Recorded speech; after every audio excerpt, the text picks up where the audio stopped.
Welcome to the latest episode of Just Getting Started here in the special series of Just Getting Started that we began to start dropping, as the kids might say, once the NFL season began, because it's only the finest voices that the NFL has to offer. And a man who's called many Super Bowls and calls only the biggest games on the NFL on Fox, the Pete Rozelle Award winner of 2020 from the Pro Football Hall of Fame, my good friend Joe Buck. How are you, Joseph? I'm good. Can you hear me on this newfangled Zoom thing? I can indeed hear you on this newfangled Zoom thing, Joe. Okay. I appreciate this. Are we still doing this in 2021? Like, we got to do this for the rest of our lives? Is this what we've become? Well, I mean, I'd have you over. I'd have you over. Yeah. I feel like you do the same for me. Again, we go, for sure. Yeah, way back. Come on, yeah. It's good to be on with a friend. It's good to see you. You did a hell of a job. I feel like nobody ever tells the MC of events like that either thank you or gives a round of applause for the job you did. So it was great watching you. You did a tremendous job, and that was a fun weekend in Canton. And I'm glad to be on the other side of it, to be honest with you, and pointed toward the regular season. Well, I mean, this show is about origin stories, and you having this moment for you in your professional career leads in many different ways to an origin story about how you got started. The fact that you are in the Pro Football Hall of Fame as a Rozelle Award winner, and there's a lot of bucks on the wall, man. That's what how does that land for you? I mean, how does that actually sit for you when that happens? Well, I mean, it is weird if we are talking origin stories to think of Fox getting the rights in 1994, which nobody saw coming, and then David Hill, an Australian guy who's putting together this stable of announcers, and they buy instant credibility with Madden and Summerall and Stockton and Millen, and then they wanted to give younger guys a chance, and it turned out to be younger guys who had older guys in their family tree that had done it for a long time, whether it's me with my dad, or Brenneman with his dad, or Kenny Albert with his dad, or Kevin Harlan with his dad. I mean, it was a whole run of a roster of people that had been around it their whole lives, but had never really done it. I mean, I was standing there on opening day in 1994 in Chicago, getting ready for the Bears and the Buccaneers, having never done not just the NFL, but having never done football in my life, and trying to fake my way through it. So, yeah, to get that award under 30 years later is kind of mind-blowing, but still, I've worked hard between then and now, and, I'm glad to share that wall with my dad.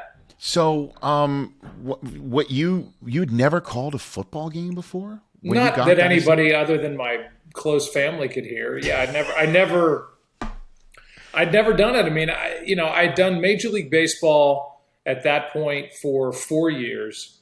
I did minor league baseball for 2 years prior to that. I'd done some other things. I'd done horse jumping and college basketball and all these other things, but I'd never done football. And so when Fox got the rights, they sent a call out to a bunch, to agents and to people to have their clients audition. And I went out there for an audition based on my mom giving my soon-to-be boss, Ed Gorin's wife, Patty, my baseball tape, and said, I know my son will be good at football. And so I think that got me in the door for the audition. And then I worked on calling football with my dad in his living room at spring training, 1994. And I flew to LA, and I went into the studio, and Bob Stenner's talking to me in my headset, and I'm sitting next to Tim Green, and we call a game off a television monitor. And I knew it was going well, but I walked out of the audition, and George Krieger, who was one of the bosses at the time at Fox, said, you better get an agent because we're going to hire you. And I basically walked out of there, walked back to the car, back to the airport, flew back to Florida for spring training, knowing that I had just been hired by Fox. It was kind of crazy. No kidding. I mean, it's wild, Joe, that's the way you got that gig. And then, so who was your first broadcast partner? The guy that I ended up auditioning with Tim Green was my first broadcast partner. So I went Tim Green, Bill Moss, Brian Baldinger, and then I think that was it before Madden and Summerall went their separate ways, and Madden went to another network, and Summerall retired, and they put me with Troy Aikman with Chris Collinsworth, and the three of us filled in for them starting in 2002. And so in between all that, obviously, World Series took place. What's your first memory? Give me your first sports memory, Joe. I don't think I've ever asked you. My first ever sports memory? Yeah, like you remember, like the ultimate introduction. You know, I've never asked you that. I figured we're talking origin stories. This is a perfect opportunity to ask you that. Being in the back of the booth when I was maybe 3 at Busch Stadium, 4, but not at much older than that if I was, and sitting on the back ledge in the radio booth, watching my dad and Mike Shannon and I think Bob Starr at the time call the Cardinal game on radio. And I was excited, and I moved my arm real fast, and I knocked a soda over on top of my dad and Mike Shannon and Bob Starr, who were down there calling the game. And they turned around like somebody just ran in the booth and threw it at him, but it was me, this little chubby kid who knocked soda down on him. And I cried, and I guess it wasn't too traumatic of an experience because I went back the next day, and I basically grew up in that booth. So any of my first anythings go back to the radio booth at Busch Stadium, old Busch Stadium. And that's the earliest one that I can remember, which leads to like Lou Brock's 3,000th hit and different things that happened in Cardinal history. But I think that's the earliest that I can remember of being a little kid and making my dad sticky. So was this always something you wanted to do because you saw your dad do it, you were exposed to it, it's something that you grew into wanting to do, or you just always knew this was it? I just wanted to be him. I wanted to be him. I wanted to play like everybody, a lot of my friends did, and then reality set in. So I just saw a guy who was my friend as much as he was my dad, who took me on road trip after road trip. I was in every National League city by the time I was 12. And I saw a dad who went to work every day and couldn't wait to get there. And I saw a guy who loved going to work more than being off. And so I think no matter what he did, whether he was a lawyer, a policeman, a plumber, a firefighter, or a broadcaster, an astronaut, or whatever it was going to be, that's what I wanted to do. And it just so happened that it was sports announcer. And I paid attention as a little kid and had a master's class of watching a Hall of Famer do games 10 feet from me every night of the summer. So I think unless I was a complete moron, most of that was going to sink in, and it did. And so I love every last part about this, Joe. And, you and I, again, we've known each other for a very long time. And I remember seeing you call your first World Series on Fox because I was a diehard Yankee fan, but I was also just new to SportsCenter. Like, I got to SportsCenter just as you got into the booth for Fox for the World Series. And I just remember what it was like for me to cover it on SportsCenter. What was that like for you to call that World Series in that first time? Yeah, I think that's another good first, is being at Yankee Stadium in the Bronx, and it's the Yankees' return to greatness. It's Jeter's rookie year. It's Joe Torre, who I grew up around as a St. Louis Cardinal, who used to play poker in our basement with my dad when I was a little kid. Yeah. Are you serious? And so there was a lot of old home week stuff going on every time I would call a Yankee game. And to be 27 and to carry that for the network and be there in the Bronx and in Atlanta and proclaim the Yankees as world champions, it's something I never thought I would do. As I said, I wanted to be my dad. And to me, in my mind, being my dad meant being the Cardinal announcer. And anything beyond that was stuff that I never even thought of. And my dad had 2 years that were not real good on the national level doing games with Tim McCarver in 90 and 91. And I saw kind of the nasty side of the tougher side of network broadcasting. So for all the great memories I had of growing up, I saw a lot of the bad stuff of being in the national spotlight, and getting a chance to do that at a young age. Everything happened way faster than I ever thought it would, or I'm sure my dad ever thought it would. I am mandated to ask what the stakes were in that poker game. I'm sure they weren't low. Okay. Yeah, I mean, it was a lot of chips. I was a little kid, sitting on my dad's lap. I probably sat on Joe Torre's lap and was throwing chips around. But they were playing for, thousands of dollars. I'm just wondering. So you have you have probably seen Red Schoendienst go all in, is what you're basically saying. I've seen Red Schoendienst go all in. I've seen Dan Deerdorf go all in. I've seen my dad. I've seen Torre. I've seen various other professional athletes go all in during the course of my childhood, my very weird childhood. Come on. It is truly amazing, and it's, obviously you've heard so many stories about your father, I'm sure. Before I took a job, my job with SportsCenter, I was flown out to St. Louis to have a meeting with a local station. I think it was KPLR. Channel 11. Okay. Sure, yeah. So I remember I go into some mahogany walled office that looked like something out of the final scene of Network, and it's this long table. And somebody who was, I think, the station manager or owner wanted to meet me and told me about what a type of community St. Louis is and the sports voices in St. Louis, and basically told me about Jack Buck and how he has been so ingrained in the local community and speaks at so many different events, and that this is the type of person I needed to be if I was going to come to St. Louis.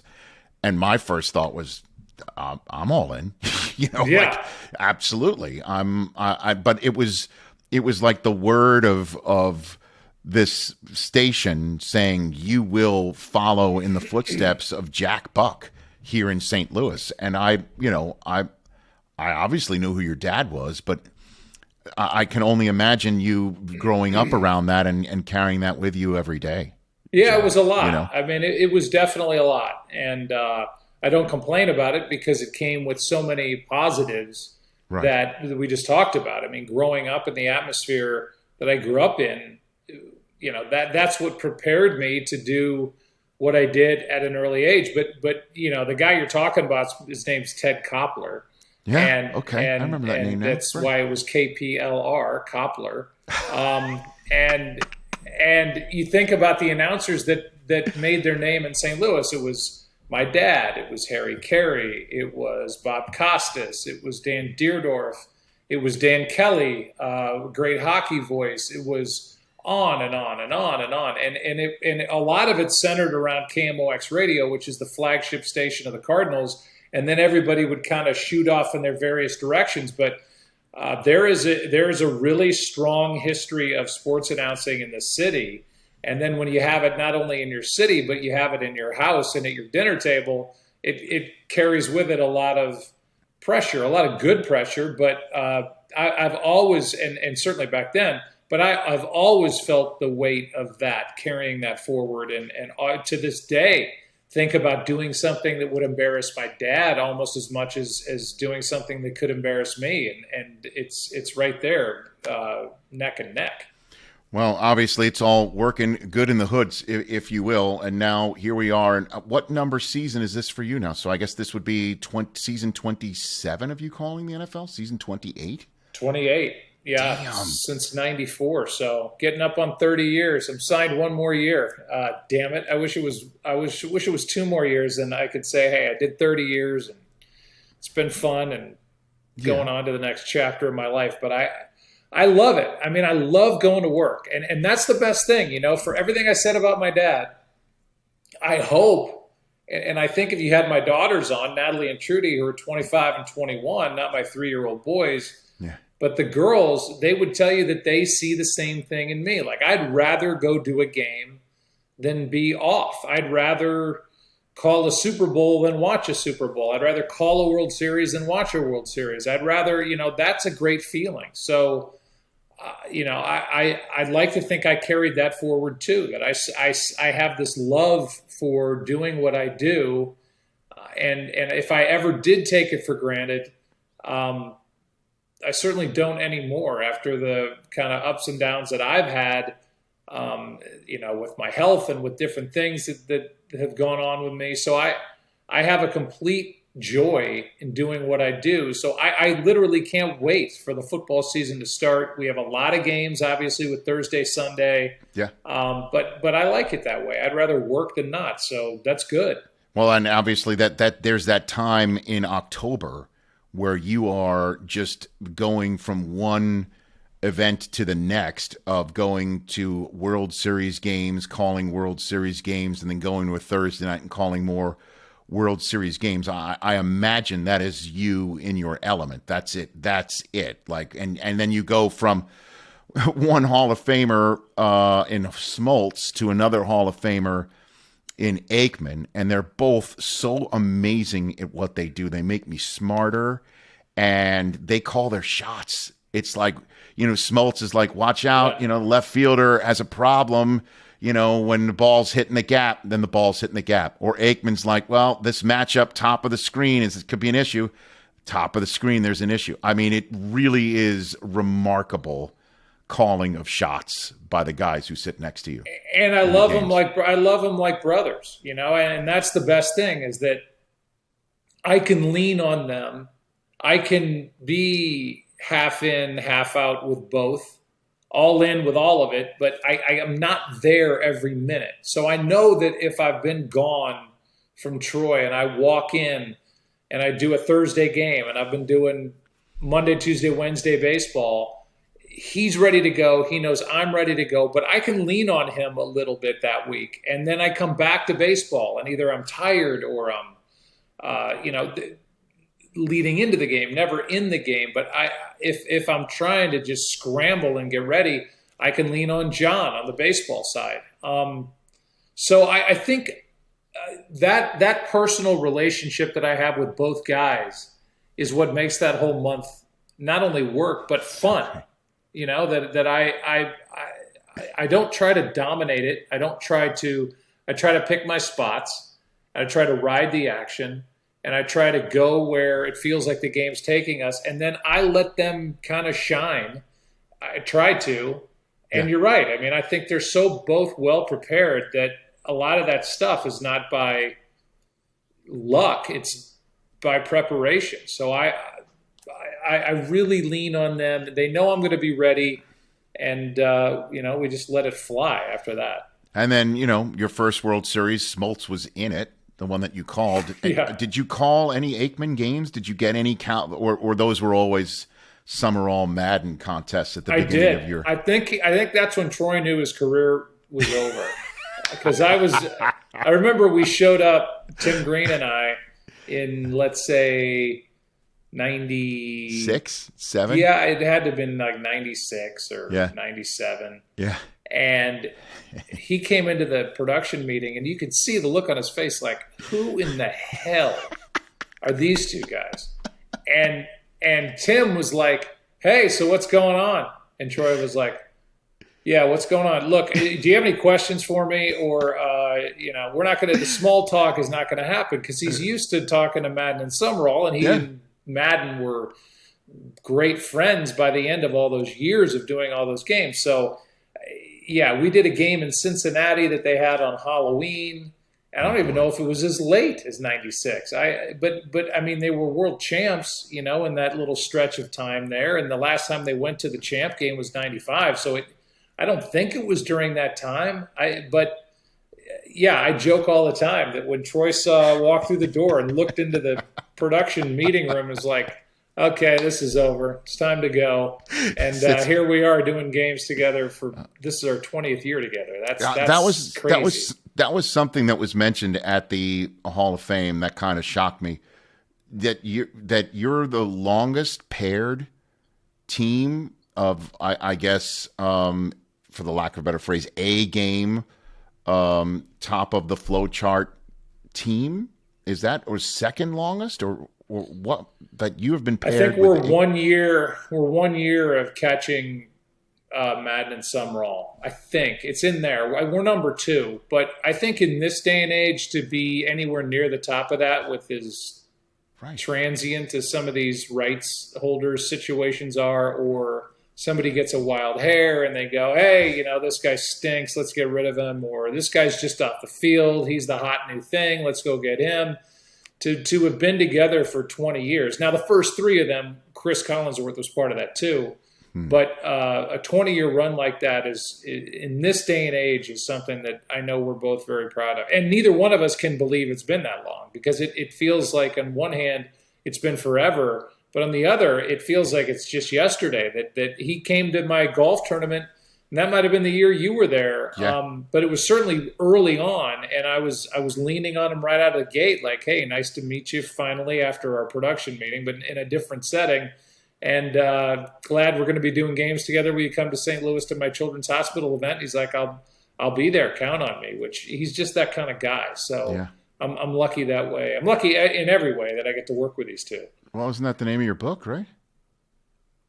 The Lucky Bastard. Yes. I am both. I'm both lucky and a bastard.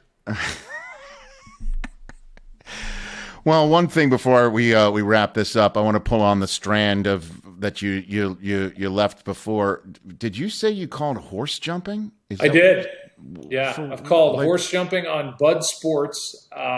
One of the Bush daughters, BUSCH daughters, was big into horse jumping. So I've done horse jumping at the State Farm Show Arena in Harrisburg, Pennsylvania. I've done it down in Florida. I've done oxer jumps and double oxers. And I mean, it just basically, you talk about leaning on an analyst. I had no idea what I was doing. It's like when I hosted live bass fishing. I mean, it's just crazy how little I knew, and that I could get through an hour and a half of TV just faking my way through it. Well, but, I mean, is that I've where often you learned joked, to hate on the other team's horses? The bass fishing. Is that where first bass fishing is where you learned that? Yes, the other team's horses, the other team's fish. Yeah.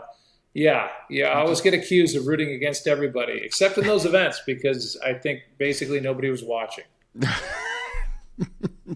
Bass fishing. I mean, that is, hey man, you paid your dues. There's no question about all that. Well, there's nothing wrong with that, Rich, No. but it shouldn't be live. This was live, and somebody forgot to tell the fish that between 4:30 and 6 Eastern that they were supposed to bite on lures, because nobody caught anything. It was horrible. We screwed up when the final moment is leading into a weigh-in of fish. You got a dog on your hand, so to speak, and we screwed that up too. We had the wrong winner, I think. I've never gone off the air with hey, so the Cowboys win, and actually it was the Eagles. No, in this case, I think we got the wrong winner because we got bad weigh-in numbers. So yeah. Oh, man. I will close by asking you the question I'm asking everybody here. Your best piece of advice that you've gotten in your career, and from whom? Even if it's not your dad, I'm curious as to what it would be, or where you might have gotten it from. Yeah, I thought of 3 things the other day that my dad said to me, and I'll try to remember them. One, don't get on the umpires, because eventually you can disagree with a call, but let it go, because people get tired of hearing you complain about umpires or referees. Okay. 2, unless you think you could make the play 10 times out of 10, don't be hard on who you're broadcasting for, because it's really hard, and you weren't good enough, and remember that. And then 3, broadcast the game like you don't matter. If you get hit by a bus walking in, they're still going to play the game. And if you go in thinking that people are tuning in to listen to you, you're going to be going about it the wrong way. So respect the game and what you're covering, and have fun with it. But short of that, if you don't show up, somebody else will call it, and they'll still have a winner and a loser. that middle part, that middle piece of advice about not getting on, like if you, unless you could make the play 10 times out of 10, you should, pull your punch on making fun of somebody.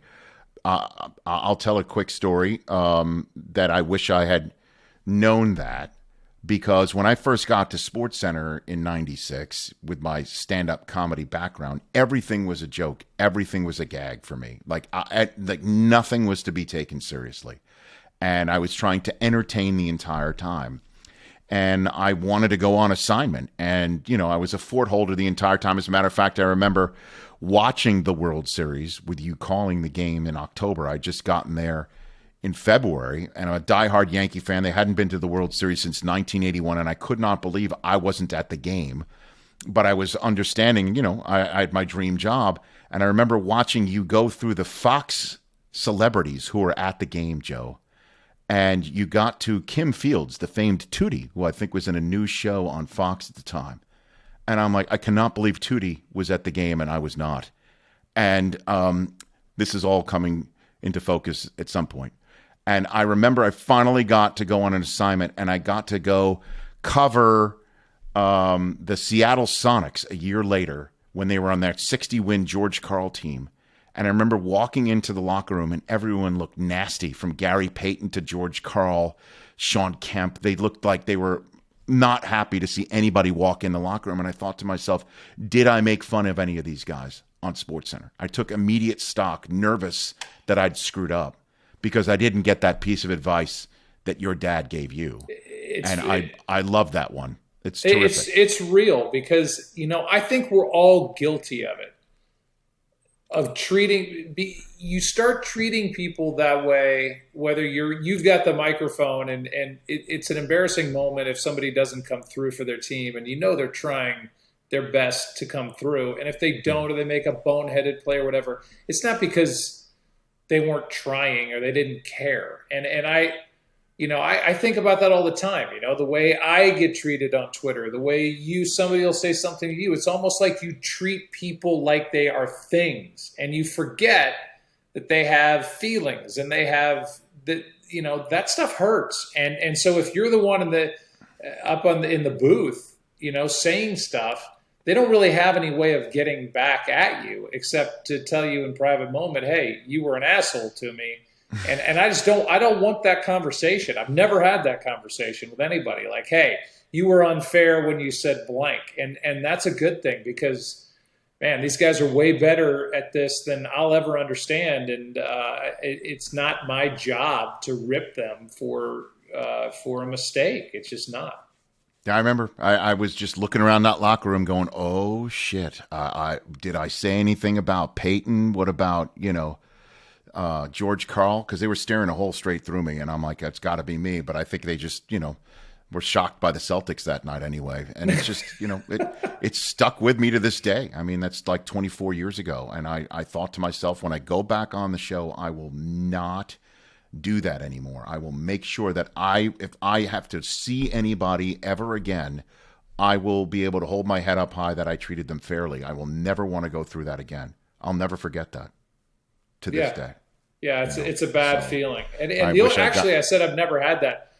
The one guy that the Manning family was pissed at me for a long time because they thought I was unfair to Eli. And I mean, I get it. I get it. I'm a proud dad, and I'm a proud brother. And if somebody was, and there were games where Eli didn't play well. And there are times where you have to say, that he's having a bad game, 4 interceptions or whatever it is. But I understand it, and I've had now we're all great friends, but I had to go have the conversation like, look, it's never been personal. I've only tried to do my job, and I completely understand. So let me have it, and we can go from here, and it's been great ever since. Joe, you're the man. Thanks for taking the time. I know your crazy schedule. Best to Michelle Beisner-Buck, who we see on Monday nights on the Worldwide Leader, and I work with for a long time, and send my best, brother. You're the best. Thanks for doing this. You too, buddy. You too, to your great family. Anytime, Rich. Thanks. That's the man, Joe Buck. Again, I met Joe in the late 90s, and because we started pretty much at the same time. I mean, when he did the NFL on Fox, started there in 1994, I was just starting my TV career in local TV at KRCR TV, the ABC affiliate in Northern California in Redding Chico Market. And then I got to SportsCenter in 96, and I remember turning on and watching the World Series and seeing Joe Buck. And he's been doing baseball and Super Bowls and NFL ever since. He did his first Super Bowl was NFL Network's second Super Bowl. He did the first Super Bowl he did was New England versus Philadelphia in Jacksonville, Florida. That was his first Super Bowl that he called. And that was the second one that I did for NFL Network. Our first one was the year before in Houston between New England and Carolina when the Patriots and Brady won their second. And it was the second one they won with Vinatieri winning it at the very end. And then the next year they went back-to-back, and that's the last team to have gone back-to-back to win a Super Bowl, New England. And that was the first two Super Bowls NFL Network ever covered, and the first one on the back end of it is the first Super Bowl that Joe Buck has ever covered. And then you could just do every 3 years from there, and now here he is getting set to have season 28 for him at Fox. And just to tell you a little bit more about what happened, I was in Redding, California, and sent a tape to a headhunter, or three of them actually, just under the category of what the hell, right? It's just first class postage. I'll make a tape. I'll make a recording of what I'm doing on the 11 o'clock sports, the 5 o'clock sports for the ABC affiliate in Redding, California. This is, I guess, my origin story in a way. And so I did many of my broadcasts in Redding in the bent of SportsCenter. I would do SportsCenter type highlights and make pop culture references and use voices and do whatever I thought was entertaining over high school highlights that I shot on my own. Well, I mean, the company issued 3/4 inch camera, which is this huge ass camera. You'd put it on your right shoulder, and this be this long coaxial cable attached to this tape deck that you'd have on your left shoulder with this big strap. And it was this huge contraption, and I would shoot the highlights myself, and I knew which baskets were good or which football plays were good, and then I would use my style on set to put together a highlight that looked and sounded like a SportsCenter highlight, but it was just a high school event that I was broadcasting for the affiliate that I was working for. And I put together a whole bunch of interviews and a whole bunch of aspects of my sportscasts, local sportscasts, and put together a tape that looked and sounded like SportsCenter, because that's where I wanted to go. And I put a tape together for a headhunter and sent it out, and did it for another headhunter and another headhunter. There were 3 in the United States at the time that were very, popular amongst top 30 markets, and who knew at the time? ESPN. They saw my tape, essentially.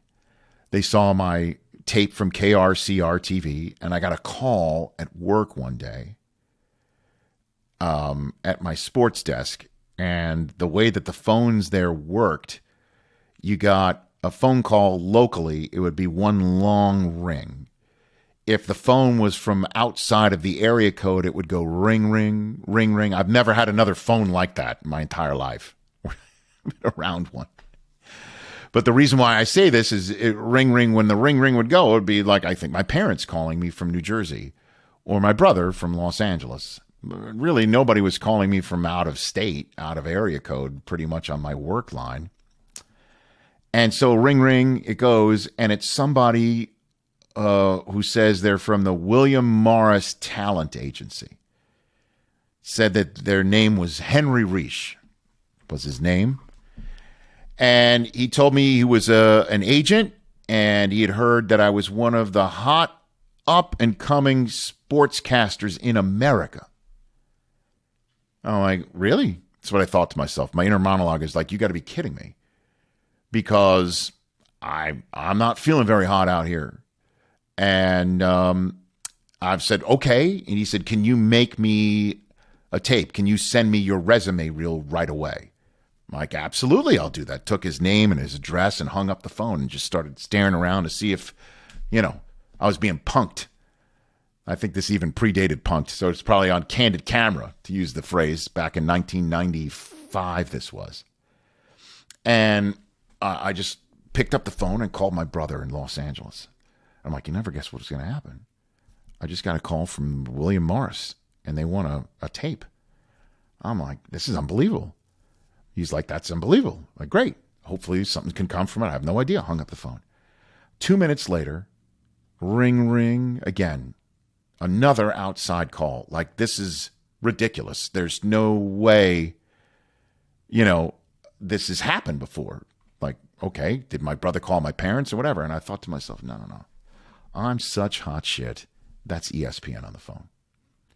And sure enough, I pick up the phone, and it's a guy named Al Jaffe, who was the headhunter of ESPN. He was the talent coordinator and finder for ESPN. I had sent him unsolicited letters and resumes and tapes for years. And it was somebody saying Al Jaffe. And I thought for a split second, this is my brother telling one of my friends, call him right now and tell him it's Al Jaffe, because he knew I was sending unsolicited tapes. Go ahead, pull his leg. And I almost carpet F-bombed the real Al Jaffe to tell him, you got to be kidding me. But it was him to say that he had just seen my tape and he loved it. And he wanted to have an interview with me within 3 weeks down in Los Angeles, when they were out in Los Angeles for what at the time was an annual award show. They don't have it anymore, called the Cable Ace Awards. And he said he and a bunch of ESPN executives are going to be there. Can I make it down there? The problem is that was going to be in November, which is a sweeps month for local television stations, certainly big at the time, where November and then another month in the spring, I think.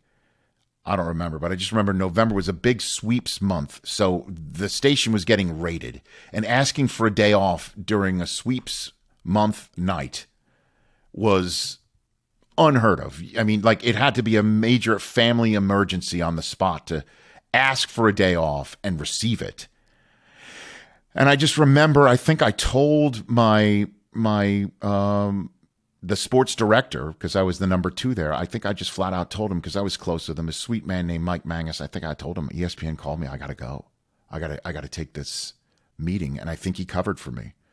That's part of the memory is hazy, but I remember flying down to Los Angeles from Reading, taking a prop plane from Reading down to San Francisco, and then from San Francisco to LA. And I remember being nervous because that time of the year, San Francisco could get fogged in quite a bit. Perfect day, landed in San Francisco, but I was stuck in San Francisco because there was fog on the ground in Los Angeles, of all places. And I didn't have a cell phone at the time. I just didn't. This is 95, or I remember borrowing someone's cell phone on the plane to call the person who was in line to be my agent. And because I didn't have an agent, I was making like $7 an hour. And I remember calling that person up and saying, can you call Al Jaffe and tell him I'm going to be late? She did, and they were understanding I was going to be late. I took a cab straight from the airport to the hotel on La Cienega Boulevard, just south of San Vicente. Anybody who might know the area where the Beverly Center currently is in LA, that's where I met Al Jaffe, and one executive after another came in and came down, and I did like this whole long interview process. Took about 2.5 hours, and then it was done. And I had no idea, did they like me, did they not, or what have you. And I got a call a week later, because I go back up to Reading, still doing my sportscasts, wondering, have I just won the lottery? Did this just happen? I got a call saying they wanted me to fly out to Bristol now and audition in the following month in January. So I did that, and I flew through Chicago and got all the way to Chicago, and about a foot of snow fell in Bristol, Connecticut, and the Northeast area, and I made it as far as Chicago, and I had to turn around and go back. And I remember just being so despondent. I'm like, oh my God, I made it as far as Chicago. I couldn't get to ESPN. Will they never invite me again? Did I just blow it? Is my opportunity over? And what's going to happen? And I flew back to, Reading, and I remember going back there thinking, I just spent weeks staring at the ceiling, so excited to get this opportunity to audition at ESPN, and I couldn't even get there. Sure enough, 48 hours later, we rescheduled for the following week, and I flew back out there again. And at the same time, my agent called me and said that there's an opportunity to be the number 2 sports anchor at KPLR in St. Louis, and you should go there too. And I'm like, I'm making $7 an hour. Like, I can't be flying all around the country, but I'm like, okay. I called my parents. I got enough money to start paying for flights all over the place. ESPN paid for the flight out. I think I had to pay for my flight out to St. Louis. And I went there, and I tried out at St. Louis after I tried out at ESPN. And the reason why I'm setting all that up, and I'll tell an ESPN my story in future episodes about my tryout at ESPN, that was wild. But I tried out at ESPN and went back and went to St. Louis. And I remember going to St. Louis, and I had to try my hardest, because who knows if ESPN is going to happen, but I didn't want the gig in St. Louis if I was going to get a gig at ESPN.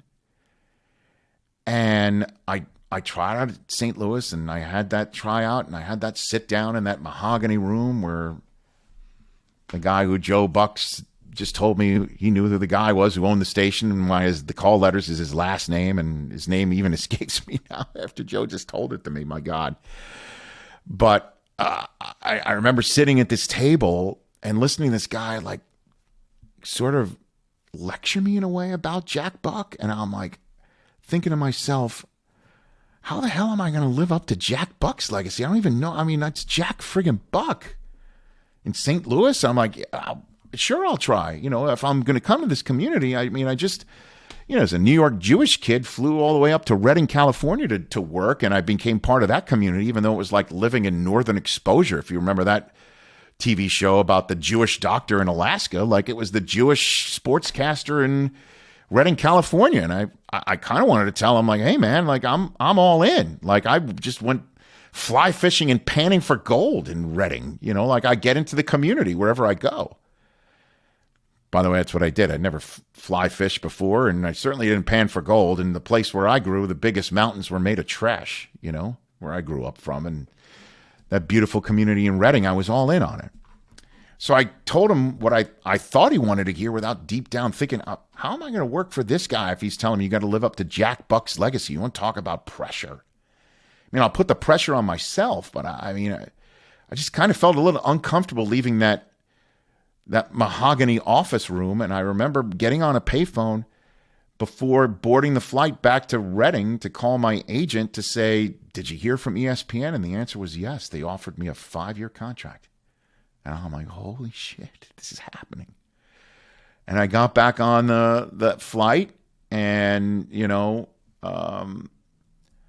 I'm like, fax me the paperwork. I will sign on the dotted line. I signed on the dotted line. I gave my 2 weeks. And, I left, and, Valentine's Day of 1996, and started working at ESPN a week later. And my first Sports Center was March Madness of 1996. And this all comes back to me right now, talking about St. Louis and talking to Joe and the son of Jack Buck, and just thinking the pressure I felt at the invoking of his name. And that's what I love about Joe. And that's why I always, and the fact that I use the word defend him, it's, ridiculous. He's now a Hall of Fame, NFL Pro Football Hall of Fame broadcaster. And, whatever broadcasting wing there is for baseball, he'll be in there too, and deserves it. And I love listening to him call a game, and I don't understand why he's at all viewed by people as provocative or polarizing. I think that's patently unfair, and I wanted to use at least this piece of real estate to say it. That'll wrap it up for this edition of Just Getting Started, our special edition of Just Getting Started shows involving voices of the NFL rolls on next week. We will chat with you then.